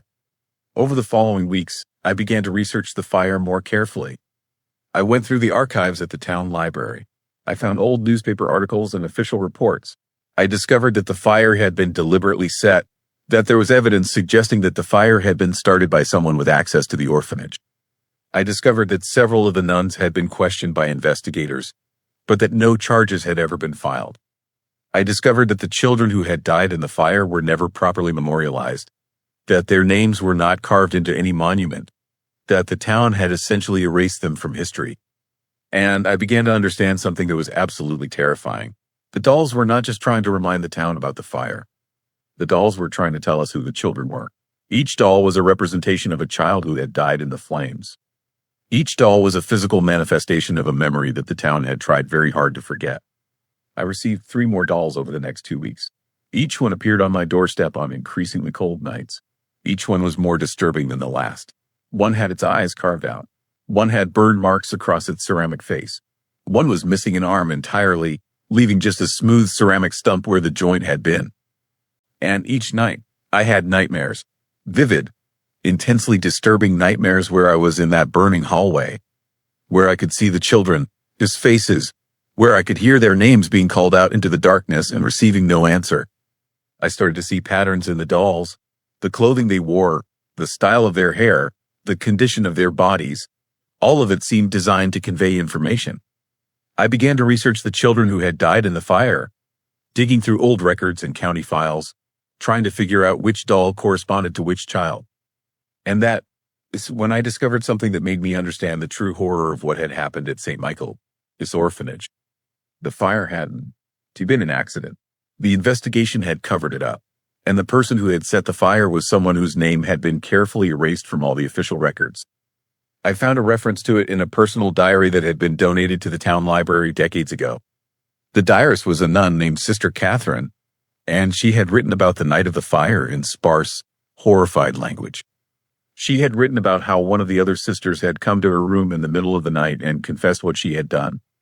She had written about how that sister had said that the children were suffering, that the conditions at the orphanage were unbearable, that she had decided to end their suffering by ending their lives. Sister Catherine had written that she had reported the confession to the bishop. But nothing had happened. No investigation had been launched. No charges had been filed. The sister who had set the fire had simply disappeared, and everyone who knew the truth had been instructed to remain silent. The town had made a conscious choice to protect a murderer and to bury the truth about the children who had died. The fire at St. Michael's orphanage was not a tragedy. It was a crime, and that crime had been covered up for nearly 70 years. When I realized this, I understood why the dolls kept appearing. They weren't the haunted objects in the traditional sense. They were a manifestation of the need for truth. They were a way for the children who had died to communicate from beyond death, to insist that they would not be forgotten, to demand that the town face what had been done to them. I made the decision to tell everyone. I brought my research to the local news. I contacted the state police.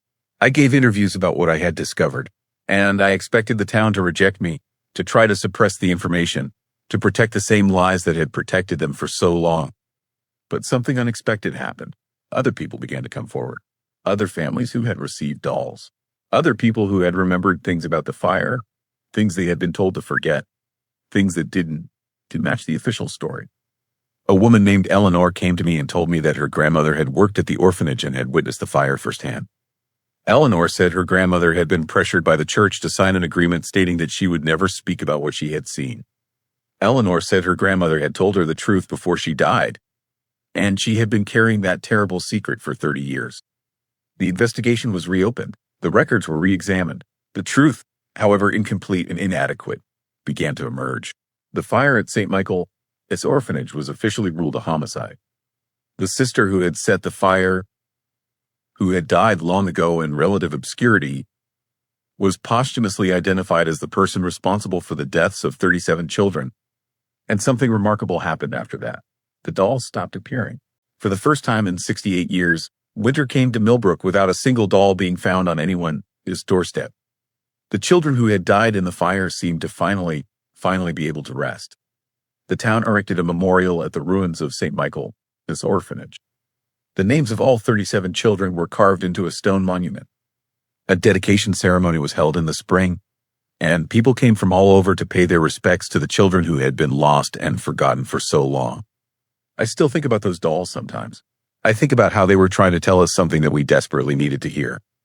I think about how they were willing to appear on doorsteps, to cause nightmares, to disturb the peace of the town, all in service of making sure that the truth would eventually come out. And I understand now that sometimes the most terrifying things in the world are not monsters or ghosts or supernatural creatures. Sometimes the most terrifying things are the terrible truths that we try very hard to forget. Sometimes the most horrifying aspect of being human is our capacity to bury terrible things and pretend they never happened. And sometimes we need to be forced through creepy and unsettling means to face what we have done and to make things right. The final question I have for you is this. If you discovered that your town, your family, or your community had been actively covering up a terrible crime, a crime that involved the deaths of innocent children, what would you do? Would you speak up and face the consequences? Or would you protect the lies that keep people comfortable?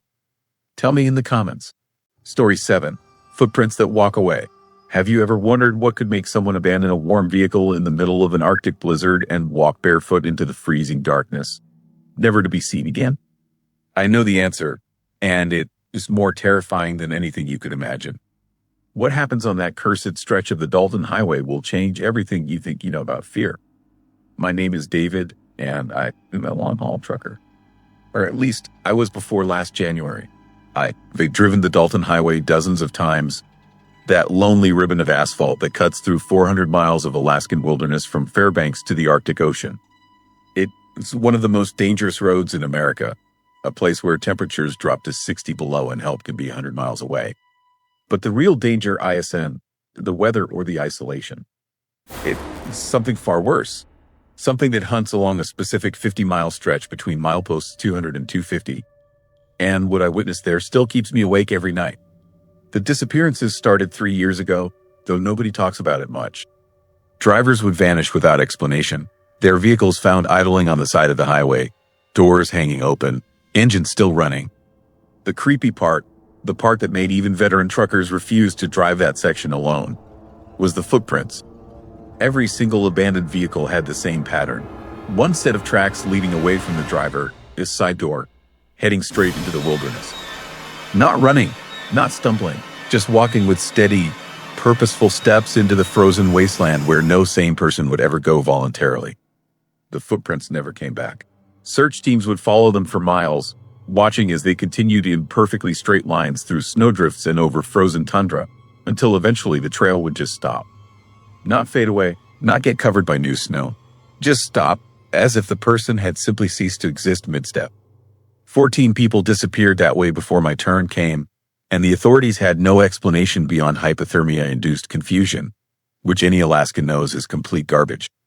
I was hauling supplies to Deadhorse on a clear January night when I entered that cursed stretch of highway. The moon was full, casting an eerie silver light across the endless white landscape. My CB radio had been crackling with static for the last 20 miles, occasionally picking up fragments of voices that didn't. They sound quite right. Words in a language I couldn't identify mixed with sounds that might have been screaming or might have been the wind. I turned it off, preferring silence to that disturbing noise. That Just when I saw the first vehicle, a red pickup truck sitting on the shoulder, hazard lights flashing weakly in the darkness. The driver's door was wide open, and I could see the interior light was still on, the engine running, exhaust creating clouds of white steam in the frozen air. Every instinct told me to keep driving, to not stop, to get through this section as fast as possible. But there is an unwritten rule on the Dalton Highway. You never pass a stranded vehicle without checking. In this environment, that choice could mean the difference between life and death. I pulled over about 50 feet ahead and grabbed my flashlight. The temperature outside was 40 below, cold enough that my breath froze instantly into tiny ice crystals that hung in the air like glitter. The silence was absolute and oppressive, broken only by the idle of both our engines and the crunch of my boots on the packed snow. As I approached the pickup, I noticed the footprints immediately. A single trail leading away from the driver's door, heading perpendicular to the highway, marching in a perfectly straight line toward the dark mountains in the distance. The tracks were wrong. That was my first thought. They were too evenly spaced, too perfect, like someone walking in their sleep or under some kind of compulsion. And they were barefoot. I could see the clear impression of toes and heels pressed into the snow. No boots or shoes. Just naked feet walking calmly into weather that would cause frostbite in under 5 minutes. The driver's boots were still in the truck, sitting neatly on the passenger seat next to a half-eaten sandwich and a thermos of coffee that was still steaming. I should have gotten back in my truck right then. I should have called it in and driven away as fast as possible. But something made me follow those footprints, just for a few yards, just to see where they led. The tracks continued in that same unnaturally straight line, never deviating, never showing any sign of hesitation or confusion. About 20 feet from the highway, I found the first disturbing detail. A small pool of blood in the snow, frozen solid, surrounded by more footprints. But these were different, smaller, and there were dozens of them, circling that spot like something had been dancing there. That's when I heard it. A sound that made every hair on my body stand up, that triggered some primal fear buried deep in my DNA. Singing, faint and distant but unmistakable, a chorus of voices drifting across the frozen landscape from somewhere in the darkness ahead. The melody was beautiful and horrible at the same time, rising and falling in patterns that hurt my ears, that made my teeth ache and my vision blur. And underneath that haunting song was something else. Laughter, not the warm, human kind. This was cold and cruel and hungry, the sound of something that viewed humans the way we might view cattle. I backed toward my truck, my eyes locked on those footprints that continued marching into the darkness. That's when my flashlight beam caught something else. Another set of tracks, fresher than the first, leading away from the highway about 100 yards south of where I stood. And another beyond that, and another. I could see at least 6 different trails, all heading in the same direction, all following that same impossibly straight path, all barefoot in the killing cold. My truck, its headlights flickered, and in that moment of dimness, I saw them. Figures in the distance, standing in a perfect line across the tundra, their bodies silhouetted against the moonlit snow. They were too tall, too thin, their proportions wrong in ways my brain couldn't quite process. And they were absolutely motionless, watching me with an attention that felt physical, like invisible hands pressing against my chest. I ran. There is no shame in admitting it. I sprinted back to my truck, my heart hammering so hard I thought it might burst, my breath coming in ragged gasps that hurt my lungs. I threw myself into the cab, slammed the door, and hit the gas, not caring about ice or safety or anything except getting away from whatever was standing out there in the darkness. My tires spun for a terrifying second before finding traction, and then I was moving, accelerating dangerously fast on the icy highway. But I couldn't escape that easily. As I drove, I started noticing more vehicles. A semi-truck with its trailer doors hanging open, a state trooper's car with the light bar still slowly rotating, a small sedan that looked like it belonged to a tourist, all of them abandoned, all with their doors open and engines running, all with that same single set of barefoot tracks leading away into the wilderness.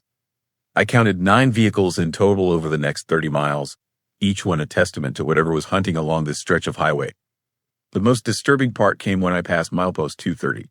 My headlights caught something moving on the shoulder, and I instinctively slowed down despite every fiber of my being screaming at me to speed up. It was a person, or what had once been a person, stumbling along the edge of the road. They were naked despite the killing cold, their skin blue-white with frostbite, their movements jerky and puppet-like. As I passed, they turned to look at me, and I saw their face. Their eyes were completely black, reflecting my headlights like an animal, and their mouth was open impossibly wide, stretching from ear to ear in a grin that showed far too many teeth. They raised one arm and pointed back the way I'd come, back toward that cursed stretch of highway. And then they started walking. Not toward safety, not toward help. They walked straight off the road and into the wilderness, following that same unnaturally straight path, their bare feet crunching through the snow without any sign of pain or awareness. I made it to Dead Horse in record time, breaking every speed limit and safety regulation. When I tried to report what I'd seen, the authorities took my statement with the kind of bored professionalism that told me they heard it all before. They told me about exposure psychosis, about how the cold and isolation could make people see things. But I know what I saw, and I know I wasn't the first person to see it. I did some research after that night, digging through old newspaper archives and accident reports. The disappearances have been happening for far longer than 3 years. I found cases dating back to the 1970s, right after the Dalton Highway was built. Always the same 50-mile stretch, always the same pattern. Vehicle found running, door open, single set of barefoot tracks leading into the wilderness. The only thing that changed was the frequency. In the early years, it was maybe one disappearance per season. Now it was happening every few weeks. And here is the part that made my blood run cold. I found a blog post from an anthropologist who studied the indigenous peoples of northern Alaska. She mentioned an old legend about the northern lights, about how they weren't just atmospheric phenomena, but something else, something alive and aware. The native elders told stories about spirits that lived in the aurora, beings that would call to travelers, luring them away from safety with beautiful songs and promises of warmth. They said the spirits were always hungry, always hunting, and that anyone who heard their call would walk willingly into the darkness, unable to resist. I never drove the Dalton Highway again. I quit trucking entirely and moved to Phoenix, as far from that frozen nightmare as I could get. But sometimes, on cold nights when I can sleep, I hear it. That singing, faint and distant but unmistakable, that same beautiful and horrible melody drifting through my dreams. And I know, with a certainty that terrifies me, that something is still out there on that highway, still hunting, still calling to travelers with its irresistible song. The worst part is knowing that those missing people are probably still walking, still following that straight path into the wilderness, their bodies frozen but somehow still moving, still obeying whatever called them away from safety. An army of the lost, marching endlessly through the Arctic darkness, adding their voices to that haunting chorus, waiting for the next traveler to hear their song. I've thought about going back, about trying to help somehow, but I know that it's exactly what it wants. Whatever hunts along that stretch of highway is patient and clever, and it knows that curiosity and compassion are weaknesses it can exploit. So I stay away, and I warn anyone who will listen to avoid that cursed road, especially that 50-mile section where the disappearances happen. But here is what keeps me up at night, the question that haunts me more than anything else. What if it is spreading? What if that 50-mile stretch is just the beginning, and whatever calls people into the darkness is slowly expanding its territory, reaching farther down the highway with each passing year? Because I started hearing reports from other sections of the Dalton, and even from other remote highways in Alaska. More abandoned vehicles, more impossible footprints, more people walking away from safety and into the frozen darkness, never to return. So here is my question for you, and I really need you to think carefully before you answer. If you were driving alone on a remote highway at night and saw an abandoned vehicle with its door open and engine running, would you stop to help? Would you risk becoming the next set of footprints leading into the darkness, or would you keep driving and live with the guilt? Write your answer in the comments, because I need to know if anyone else understands the impossible choice that highway forces on every traveler who passes through. Because someday, that choice might save your life, or it might be the last decision you ever make. Story 8, Dinner That Never Ended. What would make an entire family choose to freeze to death rather than walk outside and save themselves? I am a forensic investigator for the Alaska State Troopers, and I've seen things that would make most people quit their jobs and never look back. But nothing, and I mean nothing, prepared me for what I found when I reopened the McCarthy frozen family case last winter. What started as a cold case review turned into the most terrifying experience of my life. And I'm still not sure if I'm losing my mind or if I discovered something that was meant to stay buried in the darkness of Alaska this past. The original incident happened in February 1976. A bush pilot doing supply runs noticed that the Henderson family hadn't picked up their mail or supplies in over 3 weeks. He flew over their cabin near McCarthy and saw no smoke from the chimney, no tracks in the snow, nothing. When the authorities finally made it out there through the brutal winter conditions, they found something so disturbing that the lead investigator retired immediately after filing his report. The entire family was frozen solid.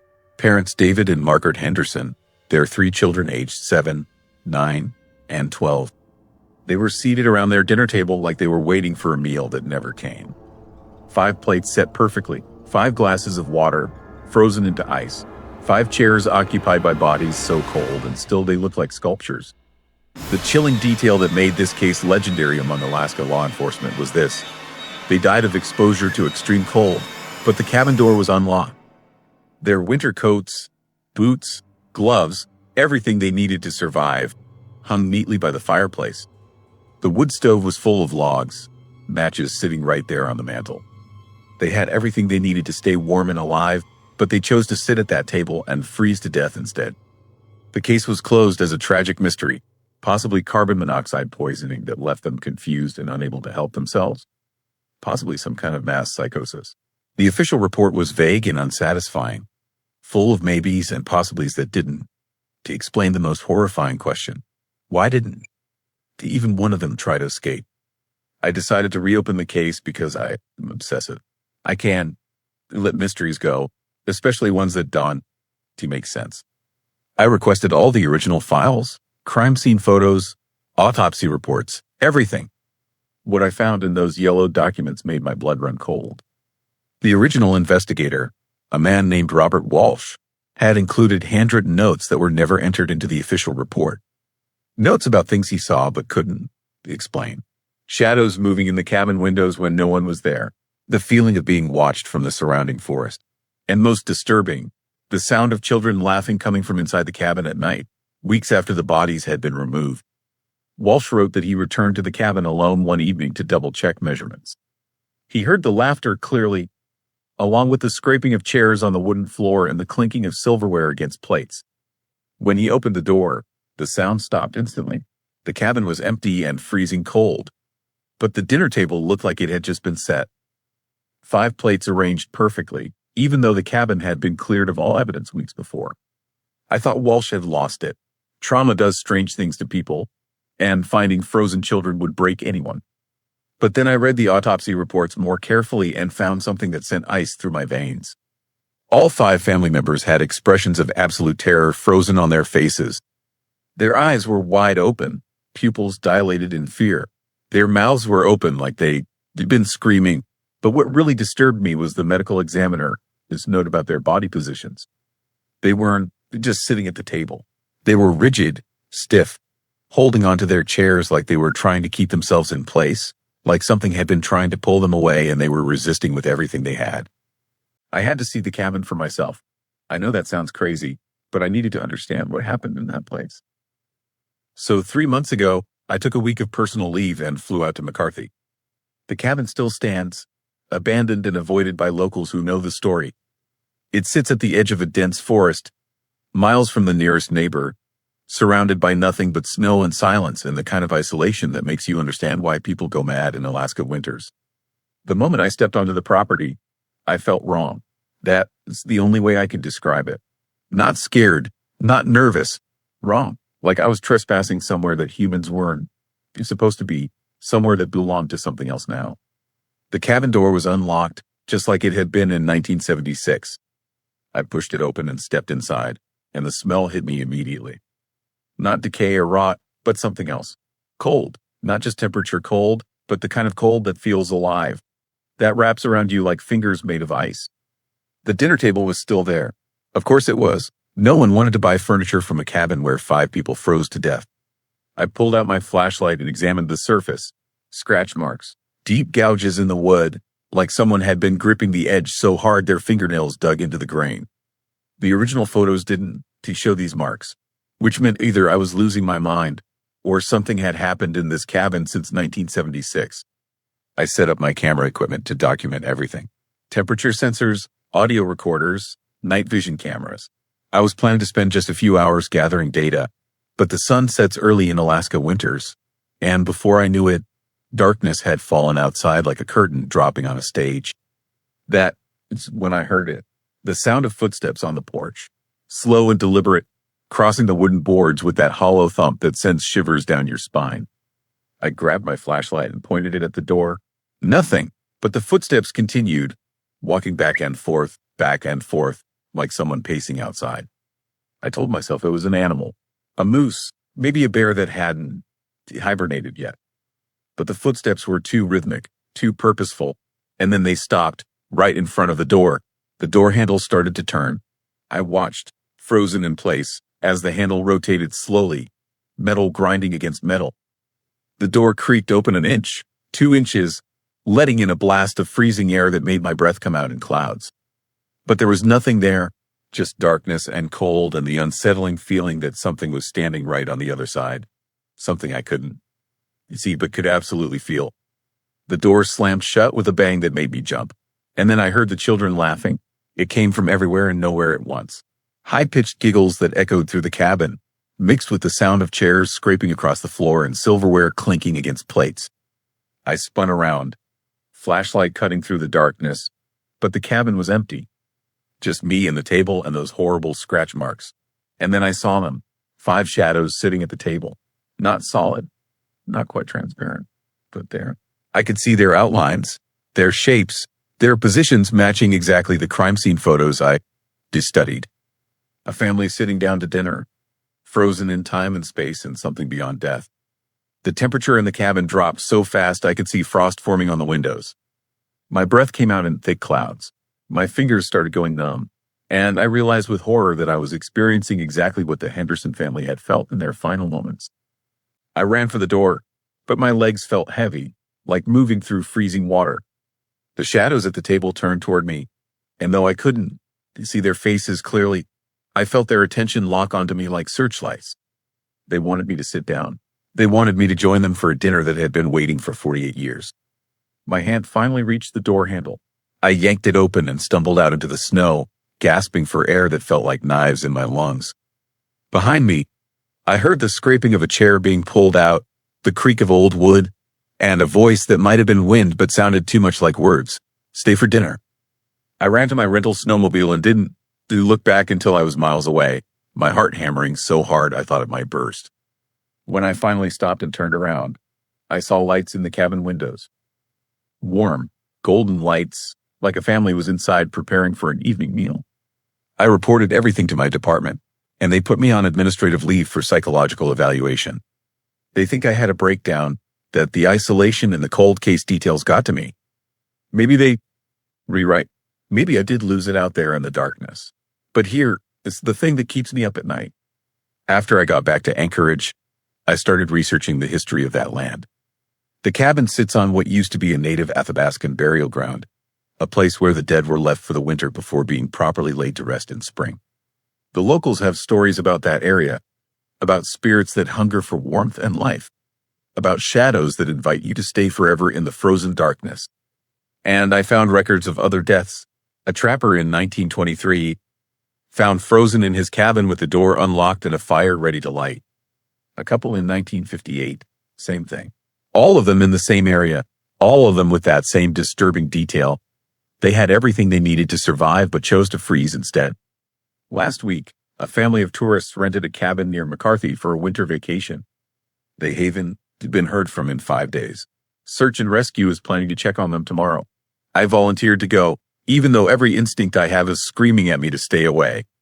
Because I need to know if they sitting at a dinner table right now, frozen solid, with expressions of terror on their faces and scratch marks on the wood where they tried to hold on.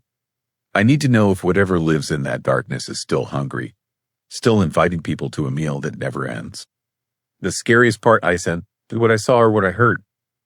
It's the memory that has been coming back to me in pieces. the memory I'd been trying to suppress. When I was running from that cabin, stumbling through the snow in blind panic, I felt something grab my shoulder. Just for a second, fingers made of ice pressing through my coat, and I heard a whisper right in my ear, I'll come back.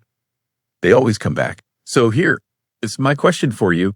If something in the darkness invites you to stay, if it promises warmth and company in the frozen wasteland, would you have the strength to refuse?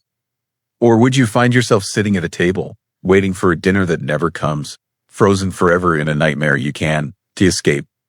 Write your answer in the comments, because I'm afraid I already know mine. Story 9. Extra name. A 1978 census confession. I found my father's census form in a locked drawer 3 weeks ago. I wasn't supposed to find it. He kept it hidden for 46 years. And when I read what was written there, I understood why he spent the rest of his life looking over his shoulder, checking locks, installing security cameras in a house where nothing was ever stolen. I understood why he refused to leave our home after 1978. I understood why he died paranoid and terrified. My name is David Holbrook. My father was the census coordinator for the town of Barrow, Alaska in 1978. That was supposed to be a routine job, a simple administrative position where he'd collect forms from residents, verify population numbers, and submit the data to the federal government. It should have been boring. It should have been forgettable, but something happened that year. Something so unsettling and deeply disturbing that it changed my father forever and has haunted me ever since I discovered the truth. The 1978 census of Barrow wasn't like normal censuses. Barrow is remote. It's isolated. It's the northernmost city in the United States, sitting on the Arctic coast of Alaska where the sun doesn't set for months during summer and doesn't rise for months during winter. The population in 1978 was around 3,200 people. Mostly Inupiat Eskimos, along with some government workers, teachers, and oil industry employees.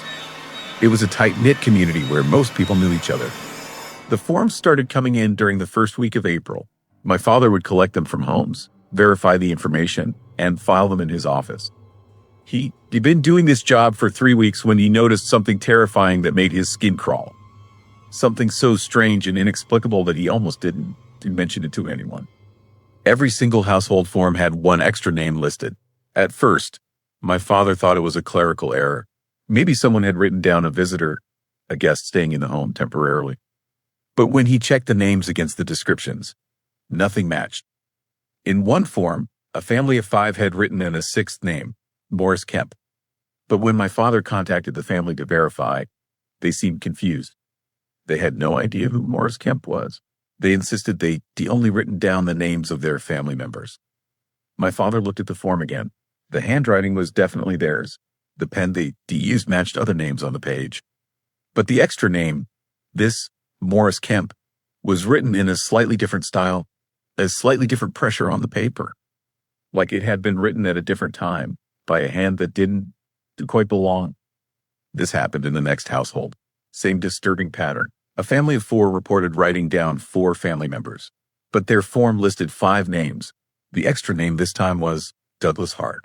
Again, the handwriting was eerily similar to the family, just normal writing, but subtly different, like it was mimicking rather than authentic. My father collected 38 forms that week. In 38 households, he found the same horrifying anomaly. In every single home, there was one extra name that the residents couldn't explain. Names that appeared to be written by the residents themselves, but names for people who didn't exist. Names that no family member could identify or account for. The names were all different. Marcus Stone, Patricia Wells, Thomas Crane, Jennifer Walsh, Daniel Foster, Philip Grant, Samuel Cross, Margaret Bright. 38 different names, each one appearing in a different household, each one written in handwriting that matched but wasn't quite right. Each one representing a person who absolutely, positively did not live in that home. My father was terrified. He knew how this would sound to authorities. He was already worried that people would think he made an error in his job. He was paranoid that someone would blame him for the discrepancies. But he also knew something else, something that kept him awake at night. He knew that the families weren't lying. He could tell they genuinely didn't know who these extra people were. The fear in their eyes was real. So my father did what seemed logical at the time. He decided to start over. He collected all the forms and told the residents he needed fresh copies because of a filing error on his end. He didn't explain the real reason. He didn't want to create a panic. He simply asked for new forms to be filled out more carefully. The same thing happened again. Every household still had one extra name. The names were different this time, but the handwriting pattern was identical. The extra names appeared in forms that the residents insisted they be filled out themselves. The families became increasingly unsettled. Some of them actually watched my father as he collected the forms to make sure he didn't add anything himself. But the extra names were already there. This is when my father made a decision that would define the rest of his life. He decided not to report it. He decided to simply exclude the extra names from his official census report. He submitted population numbers that didn't include these mysterious, inexplicable individuals who appeared in every household but didn't actually exist. He told himself he was protecting the community from unnecessary fear and confusion. He told himself that these extra names were just some kind of clerical error that would eventually be explained. He told himself that the federal government didn't need to know about anomalies that had no rational explanation. But something much darker was actually happening in Barrow that year, something that my father would only begin to understand decades later. In 1979, my father received a letter from a government official in Anchorage. The letter explained that there were discrepancies in Barrow's census data. Apparently, several other census coordinators from different regions in Alaska had reported similar anomalies. Extra names appearing on forms, unidentifiable residents listed in households, names written in handwriting that seemed authentic but belonged to people who didn't exist. The official asked for an explanation, but when my father tried to describe what had happened, the official cut him off. The official told him that this was a sealed matter. It was being investigated by a federal agency that he couldn't name. My father was instructed to destroy all the original census forms from Barrow. He was told never to speak about the anomalies to anyone. He was given a settlement check for a substantial amount of money, hush money, though the official never used that term, and was told to consider the matter closed. My father destroyed the forms as ordered, but he kept one. He kept the first form that had alerted him to the anomaly, the one with Morris Kemp listed in a household of 5. He kept it hidden in that locked drawer for the rest of his life. When I found the form, I knew immediately why he kept it. On the back of the census sheet, my father had written notes in his own handwriting. The notes were scattered and desperate, like the words of someone trying to make sense of something that defied all logic. My father had written questions that had haunted him for decades. What if they were not errors? His notes read, what if they were actual residents? What if these people are real but invisible to normal perception? What if something in 1978 caused them to appear on forms but not in reality? Below that, in even more frantic handwriting, the names keep appearing. Why always one per household?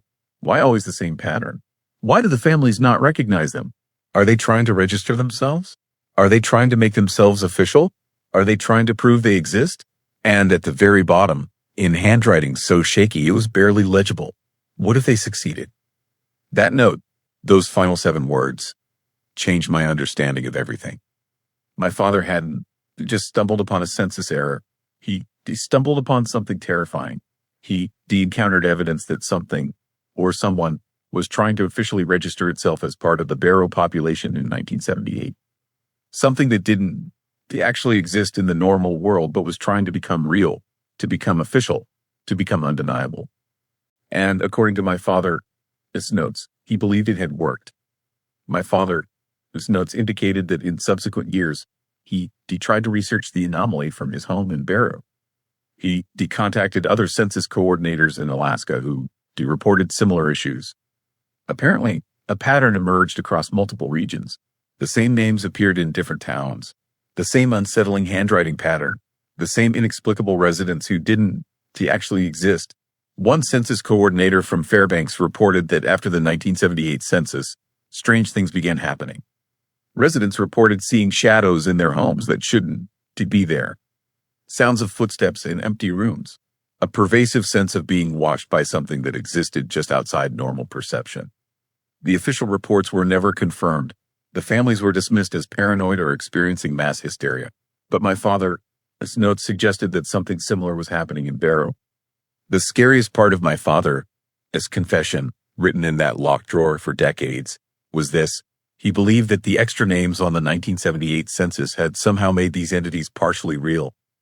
By being officially registered, by being written down in government forms, by being given names and identities, these impossible things had gained a foothold in reality. They couldn't fully manifest. They couldn't be seen in the normal way, but they existed in the margins. They existed in the spaces where the official and the unofficial collided. And my father believed they were trying to become more real with each passing year. When I discovered this, I did something my father never could have done. I used the internet to investigate. I found census records from 1978. I found the actual forms that should have been submitted from Barrow. And I found something horrifying. The official census submission from Barrow listed 38 extra residents, names that weren't on the copies my father had collected. Names that appeared in the official government record but had been excluded from my father's notes. Someone else had submitted those names. Someone else had tried to officially register these entities with the federal government. Someone else wanted them to be real. I contacted the Bureau of the Census directly. I explained what I'd discovered. The official I spoke with went silent on the phone for a very long time. Then she told me that my inquiry had been noted and that I would be contacted by another agency. That was 6 months ago. I am still waiting for that contact. But in the meantime, strange things have started happening in my home. I've been finding extra names appearing in places they shouldn't exist. My utility bills list an additional resident. My voter registration form mysteriously includes a name I didn't write.